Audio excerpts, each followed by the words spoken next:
बीएलजी education YouTube पर आपका स्वागत है। और आज का जो ये वीडियो है ये 12th बायोलॉजी यूनिट सेकंड का रहने वाला है। और आज के वीडियो का पहला क्वेश्चन है, मेंडल ने अपने प्रयोगों के लिए मटर के कितने विषम लक्षणों का चयन किया था? तो बताइए कितने विषम लक्षणों का चयन किया था? तो इसका जो सही आंसर है वो 7 रहने वाला है। मेंडल ने मटर के पौधे में 7 जोड़ी विषम लक्षणों का चयन किया था, जैसे बीज का आकार, रंग, फूल का रंग आदि। नेक्स्ट प्रश्न है, एक संकर संकरण में F2PD का लक्षण प्ररूप, जिसको फिनोटाइप बोलते हैं, अनुपात क्या है? सिंपल सा क्वेश्चन है। कितना है भाई? 3:1। लक्षण प्रारूप अनुपात में 3 प्रभावी और 1 अप्रभावी लक्षण प्रदर्शित होते हैं। नेक्स्ट, अपूर्ण प्रभाविता किसमें पाई जाती है? तो किसमें देखने में मिलती है निम्न में से? प्लांट तो और भी हैं, लेकिन ऑप्शन के अकॉर्डिंग अपने को देखना है, तो स्नैप ड्रैगन आ जाएगा। स्नैप ड्रैगन या डॉग फ्लावर में लाल और सफेद फूलों के क्रॉस से गुलाबी फूले बनते हैं, जो अपूर्ण प्रभाविता है। अगला प्रश्न है, मानव रुधिर वर्ग AB किसका उदाहरण है? तो बताइए किसका उदाहरण है? तो इसमें सह-प्रभाविता आ जाएगा। दोनों A और B एक साथ में प्रकट हो जाते हैं, प्रभाविता दिखाते हैं। तो रक्त वर्ग AB में एलील IB और IA और IB दोनों समान रूप से प्रभावी होते हैं और दोनों अपनी अभिव्यक्ति देते हैं। अगला प्रश्न है, वंशागति का गुणसूत्रीय सिद्धांत किसने प्रतिपादित किया था भाई? बताइए। तो बहुत ही अच्छा प्रश्न है, कई बार कंपटीशन एग्जाम में आया हुआ ये। सटन बावेरी ने गुणसूत्रों के व्यवहार और मेंडल के कारकों के बीच समानता स्थापित कर यह सिद्धांत दिया था। नेक्स्ट, लिंग निर्धारण की XX-X0 विधि किसमें पाई जाती है? तो किसमें पाई जाती है? तो टिड्डे के अंदर या ग्रास ऊपर के अंदर पाई जाती है। टिड्डे जैसे कुछ कीटों में नर में केवल X गुणसूत्र मतलब X0 होता है, जबकि मादा में 2 XX होते हैं। नेक्स्ट क्वेश्चन है, सिकल सेल एनीमिया में हीमोग्लोबिन की कौन सी श्रृंखला प्रभावित होती है? तो कौन सी होती है? तो बीटा ग्लोबिन श्रृंखला। हीमोग्लोबिन की बीटा ग्लोबिन श्रृंखला में 6ठे स्थान पर ग्लूटामिक अम्ल का स्थान वैलिन ले लेता है। नेक्स्ट है, डाउन सिंड्रोम का आनुवंशिक कारक क्या है? बताइए। तो इसमें 21वें गुणसूत्र की ट्राइसोमी। डाउन सिंड्रोम में 21वें गुणसूत्र की 2 के बजाय 3 प्रतियां हो जाती हैं। नेक्स्ट, डीएनए एक आनुवंशिक पदार्थ है और इसका अंतिम प्रमाण किसके प्रयोग से मिला?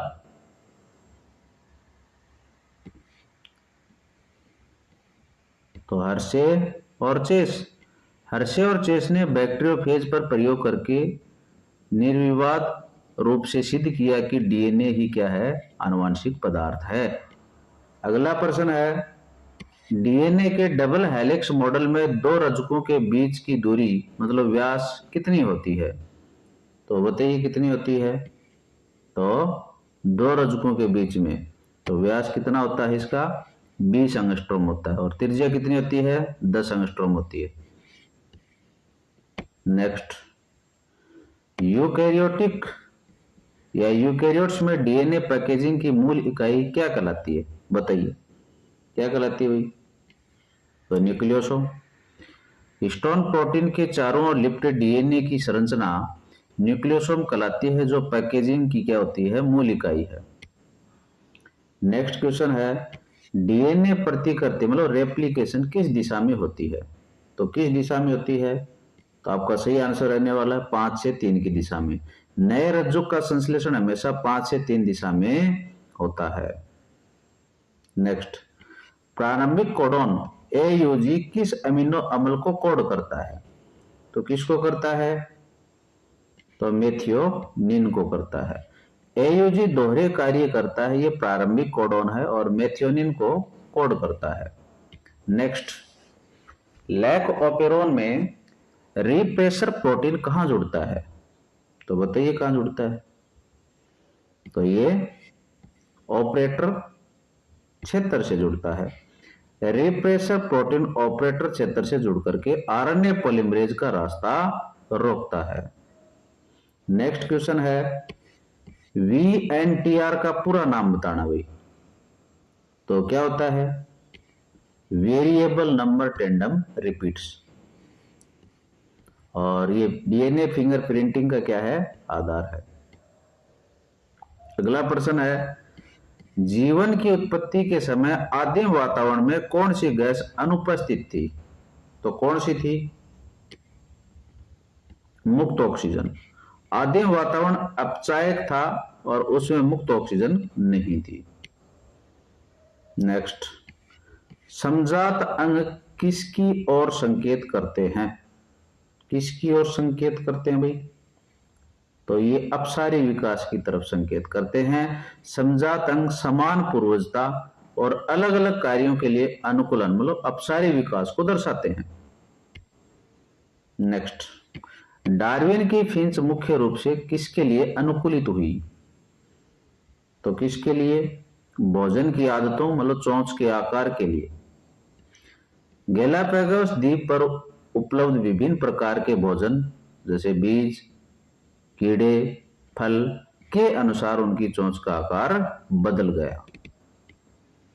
नेक्स्ट, हार्डी वेनबर्ग संतुलन को कौन सा कारक प्रभावित नहीं करता? तो कौन सा नहीं करता? Random mating. यादृच्छिक संगम हार्डी वेनबर्ग संतुलन बनाए रखने के लिए आवश्यक शर्त है, ये इसे बाधित नहीं करता। नेक्स्ट क्वेश्चन है, आधुनिक मानव का मस्तिष्क आकार मतलब कपाल क्षमता लगभग कितनी है? तो कितनी है भाई? 1350 से लेकर के 1450। तो आधुनिक मानव की कपाल क्षमता लगभग 1350 से लेकर के 1450 सीसी होती है। टर्नर सिंड्रोम से ग्रसित व्यक्ति में गुणसूत्रों की कुल संख्या कितनी होती है? तो टर्नर में एक कम हो जाती है, तो कितनी होती है? 45। टर्नर सिंड्रोम में एक गुणसूत्र कौन सा? एक्स गुणसूत्र की कमी हो जाती है, तो 44 प्लस एक्स 0 होती है, अतः कुल संख्या 45 होती है भाई। नेक्स्ट, हीमोफीलिया रोग का वाहक कौन है? तो कौन है? तो इसका सही आंसर रहने वाला मादा। तो मादा इसका आंसर आ जाएगा। मादा में 2 अक्ष गुणसूत्र होते हैं, यदि एक प्रभावित और दूसरा सामान्य तो वह वाहक होती है लेकिन रोग नहीं दर्शाती। नेक्स्ट है, वाटसन और क्रिक को DNA मॉडल के लिए नोबेल पुरस्कार किस वर्ष मिला? तो किस वर्ष मिला भाई? तो 1962 में। वाटसन, क्रिक और विलिंकिस को 1962 में नोबेल पुरस्कार से सम्मानित किया गया। नेक्स्ट क्वेश्चन है, ओकाजाकी खंड को जोड़ने वाला एंजाइम कौन सा है? तो कौन सा है? तो DNA लाइगेज है। DNA लाइगेज ओकाजाकी खंडों के बीच के अंतराल को भरकर उन्हें जोड़ता है। अगला प्रश्न है, RNA में शर्करा कौन सी होती है? तो कौन सी होती है? तो राइबोज शर्करा होती है। और DNA में कौन सी होती है? डीऑक्सीराइबोज शर्करा होती है। RNA में राइबोज शर्करा पाई जाती है जिसमें 2 नंबर का जो कार्बन होता है उस पे OH समूह होता है, और डीऑक्सीराइबोज में 2 नंबर कार्बन पे ऑक्सीजन नहीं होता है। नेक्स्ट क्वेश्चन है, अनुलेखन जिसको ट्रांसक्रिप्शन बोलते हैं के दौरान DNA का एक रज्जुक जो RNA संश्लेषण के लिए टेम्पलेट के रूप में कार्य करता है उसकी ध्रुवता क्या होती है?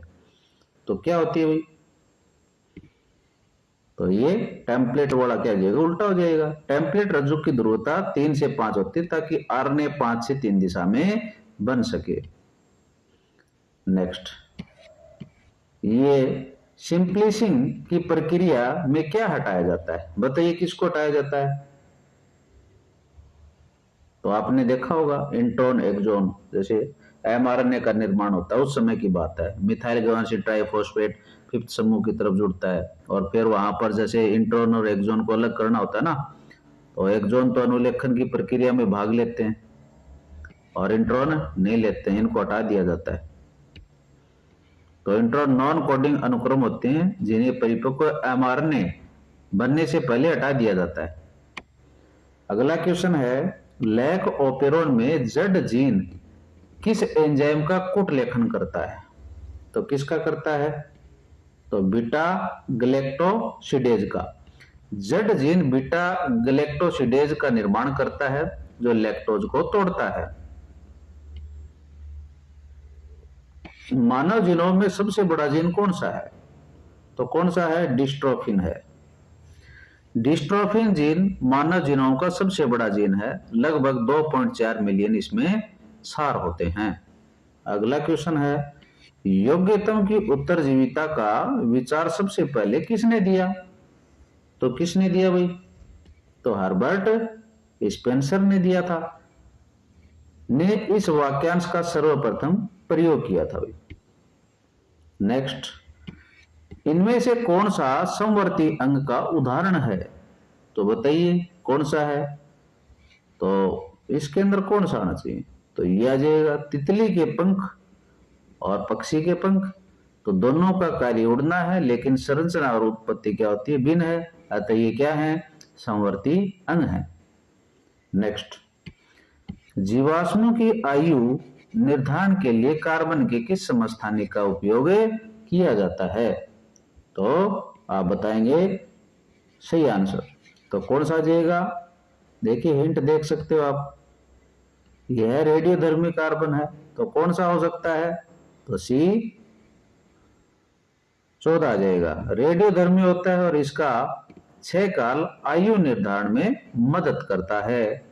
नेक्स्ट है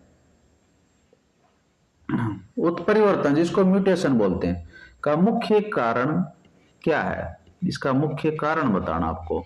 तो क्या है, किस कारण से उत्परिवर्तन हो जाता है, तो डीएनए का जो अनुक्रम होता है ना, नाइट्रोजन क्षारक वगैरह, उसमें परिवर्तन होने के कारण। तो डीएनए के क्षारक अनुक्रम में बदलाव ही क्या कहलाता है, उत्परिवर्तन कहलाता है। नेक्स्ट क्वेश्चन है, मानव विकास में आग का उपयोग सबसे पहले किसने किया था। तो किसने किया था भाई, होमो इरेक्टस ने। होमो इरेक्टस जैसे जावा मानव ने सबसे पहले आग का नियंत्रित उपयोग शुरू किया था। पत्थरों को मतलब आपस में टकराव करवा करके फिर उससे आग उत्पन्न करवाना, फिर उससे रोकना उसको, ये प्रोग्राम हुआ करता था पहले। किस वैज्ञानिक ने स्वान नेक फ्लास्क प्रयोग द्वारा स्वतः जनन सिद्धांत को खारिज किया। तो सोच के बताइए भी क्या होगा इसका आंसर। तो किसने किया, तो लुई पास्चर भाई साहब ने किया। भाई लुई पास्चर ने हंस की गर्दन जैसे फ्लास्क का उपयोग कर सिद्ध किया कि जीवन पहले से मौजूद है, जीवन से ही आता है।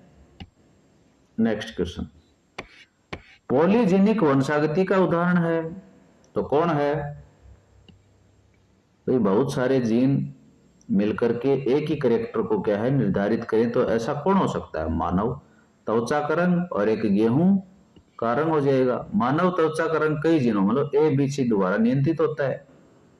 नेक्स्ट, टेस्ट क्रॉस, जिसको बैक क्रॉस का ही एक टाइप मानते हैं, और इसमें क्या होता है, F1 पीढ़ी होती है उसका अप्रभावी के साथ में क्रॉस करवाया जाता है एकल संकर संकरण के दौरान। तो F1 का अप्रभावी जनक के साथ में क्या करवा दें, क्रॉस करवा दें। तो किसी अज्ञात जीन प्रारूप को जानने के लिए F1 संकर का क्रॉस अप्रभावी जनक के साथ में कराया जाता है। नेक्स्ट, क्लाइनफेल्टर सिंड्रोम का कैरियोटाइप क्या है, बताइए। तो क्या जाएगा 44 प्लस एक्स एक्स वाई। तो टोटल इसमें कितने हो जाते हैं 47 हो जाते हैं। इसमें एक अतिरिक्त अक्ष गुणसूत्र होता है जिसमें कुल 47 गुणसूत्र हो जाते हैं और लक्षण नर के होते हैं लेकिन स्त्री जैसे लक्षण भी आते हैं। नेक्स्ट, न्यूक्लिक अम्ल, ठीक है ना, डीएनए अथवा आरएनए किसका बहुलक है, बताइए। तो किसका बहुलक है भाई, न्यूक्लियोटाइड का। न्यूक्लिक अम्ल न्यूक्लियोटाइड्स की लंबी श्रृंखलाएं होती हैं। नेक्स्ट, सेंट्रल डोगमा का अपवाद क्या है, बताइए भाई, कौन है अपवाद। तो रेट्रोवायरस। रेट्रोवायरस जैसे एचआईवी में रिवर्स ट्रांसक्रिप्शन होता है आरएनए से डीएनए, जो सेंट्रल डोगमा की उल्टी दिशा है। नेक्स्ट, जीन विन में जिसको क्रॉसिंग ओवर बोलते हैं समजात गुणसूत्रों के किन क्रोमेटिड्स के बीच होता है। तो किन के बीच में होता है भाई, तो ये क्वेश्चन बहुत ही ज्यादा इंपॉर्टेंट है भाई, non sister chromatids. Gene win में समजात गुणसूत्रों के नॉन सिस्टर क्रोमेटिड्स के बीच में होता है। नेक्स्ट क्वेश्चन है, ट्रांसलेशन प्रक्रिया का क्या अर्थ है भाई, ट्रांसलेशन में क्या होता है बताओ। तो ट्रांसलेशन देखो, ट्रांसक्रिप्शन में क्या होता है डीएनए से आरएनए का निर्माण, और ट्रांसलेशन में जिसको अनुवादन बोलते हैं तो आरएनए से प्रोटीन बनती है इसमें। तो एमआरएनए में निहित आनुवांशिक सूचना के आधार पर अमीनो अम्लों के जुड़ने से प्रोटीन बनने की क्रिया ट्रांसलेशन कहलाती है। अगला प्रश्न है, सहलगनता और जीन विनिमय में क्या संबंध है, बताइए। व्युत्क्रमानुपाती का, जीनों के बीच की दूरी जितनी कम मतलब सहलगनता अधिक, जीन विनिमय की संभावना उतनी ही क्या होती है, कम होती है। अगला क्वेश्चन है, मधुमक्खियों में लिंग निर्धारण किस प्रकार का होता है। तो किस प्रकार का होता है भाई, अगुणित और द्विगुणित प्रकार का। मादा द्विगुणित होती है, नर मतलब ड्रोन अनिषेचित अंडे से अगुणित विकसित होता है। नेक्स्ट, टीआरएनए का आकार कैसा होता है, बताइए भाई कैसा होता है। तो क्लोवर लीफ मतलब लौंग की पत्ती जैसा होता है। 2D संरचना में टीआरएनए क्लोवर लीफ जैसा दिखता है और 3D में उल्टे एल जैसा दिखाई देता है। नेक्स्ट, मानव जीनोम परियोजना एचजीपी कब पूरी हुई, बताइए भाई कब पूरी हुई, 2003 के अंदर। तो ये भी प्रश्न आ सकता है। ये 13 साल लंबी परियोजना थी जो 2003 में पूरी हुई थी। नेक्स्ट, डीएनए फिंगरप्रिंटिंग तकनीक का विकास किसने किया था। तो आपका जो सही आंसर रहने वाला वो है एलेक्स जेफरीज ने डीएनए फिंगरप्रिंटिंग की खोज की थी। नेक्स्ट क्वेश्चन है, बिंदु उत्परिवर्तन का उत्कृष्ट उदाहरण कौन सा है। तो बताइए भाई, बहुत ही बढ़िया प्रश्न है। सिकल सेल एनीमिया, इसमें डीएनए के एक बेस मतलब क्षारक में परिवर्तन होता है और इसमें देखो ये पूछा जाता है इसमें कौन सा नाइट्रोजन क्षारक इसमें इंटरचेंज होता है। तो जी की जगह कौन सा आ जाता है, जी आ जाता है, मतलब एडेनिन की जगह यूरेसिल आ जाता है। तो वेरी वेरी इंपॉर्टेंट क्वेश्चन बनेगा ये। नेक्स्ट, अवशेषी अंग का उदाहरण नहीं है, कौन नहीं है भाई बताओ, कौन नहीं है।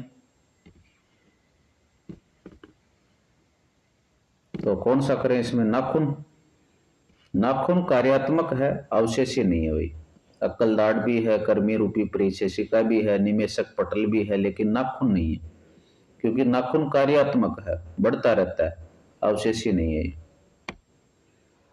और आज के वीडियो का लास्ट जो क्वेश्चन रहने वाला है वो स्क्रीन पर है और इसका आंसर आप बताएंगे।